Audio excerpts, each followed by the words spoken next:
Hey, what's up, you guys? This is Movie Critic Rob here with the Movie Channel and the, I believe, third installment of my brand new series, I Had Never Seen That.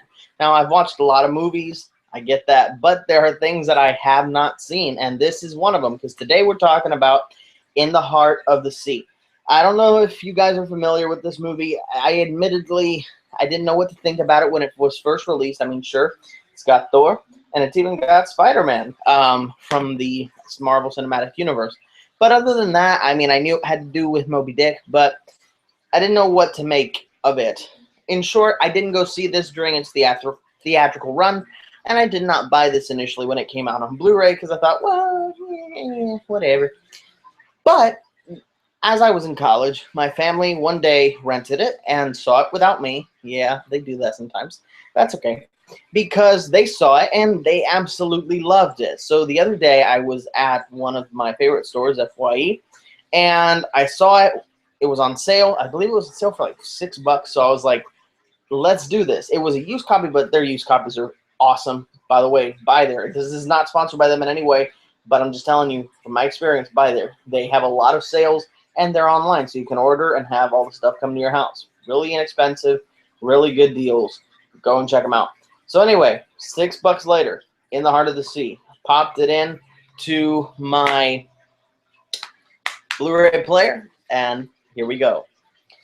I absolutely love the movie, to be honest. It kind of, for me, I kind of was struggling thinking, why didn't I give this movie a chance? Because one of the things that I really liked about it, other than really everything, was I love the atmosphere. First of all, I like that sailing mode, Nantucket Island, whole deal. Let me give you a brief rundown of the plot in case you don't know. So, a survivor of a shipwreck, and I'm going to be as loose with the details as possible because I really want you to enjoy this film as I did. A shipwreck survivor, the last survivor, is interviewed by Herman Melville, who's looking to write a book and has heard about this wreck and knows there's more to this story than people have been telling him. So he goes to see this survivor who is really old now, and at first the survivor is really reticent about whether or not he wants to divulge details of what happened, but he's quickly won over by Mr. Melville, and they go on with the telling of the story, which he records to use in his what people know is his famous book, Moby Dick. So that's pretty much, and of course, you're seeing things unfold as he starts to tell the story, and it's a basic plot like Edward Scissorhands does this, where you have a narrator and it cuts into the story. Then, of course, at the end, you cut out of the story. I liked it because it really helped here kind of set up everything, and it justifies exposition in a way, because in a way, he's telling the story. So exposition given that way, you buy it because he's telling the writer, Herman Melville, all this stuff. And so like, okay, there's a point to this exposition, and it's not just, if I can put it in simpler terms, I guess there are lazier ways to do exposition, and I've seen it, and this is a great way to do it. And they didn't really, it wasn't heavily narrated, which I really, really liked. So the action I thought was fantastic. The whale looked really good. Everything after the wreck, and it quickly, and I know you can probably put this together, it becomes a survival story, and it is heartbreaking. Like, I felt myself just almost in tears watching these guys survive and do the horrible things that they needed to do just to survive, being reduced to their bare attitude, the bare human instinct of survival and how they dealt with that. I really liked the captain of the ship. Chris Hemsworth doesn't play the captain; he plays the first mate of the ship, and he's a greatly developed character. I don't know if it says that this story like really happened, and I know Moby Dick is fiction, but it's based off of this. And the character of all the characters, really, Cillian Murphy's in this, Tom Holland is in this, Chris Hemsworth is in this, and a few others. and they're all really well developed. Brendan Gleeson plays the old survivor, who was young at the time, of course. All of them, top-notch performances. I really loved every second. Another thing, I keep running over my words. Another thing I really want to commend this film for is its pacing.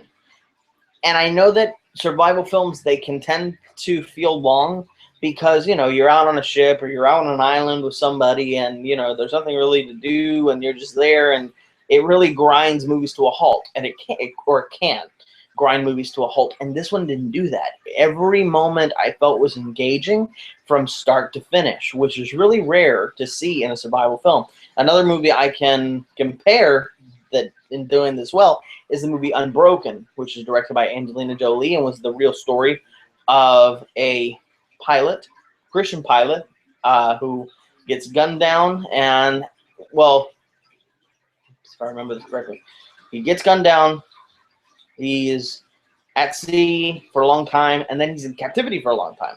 So regardless of that, and I know I'm kind of going off on a segue here, it does not feel like the movie grinds to a halt when you're sitting there in a boat.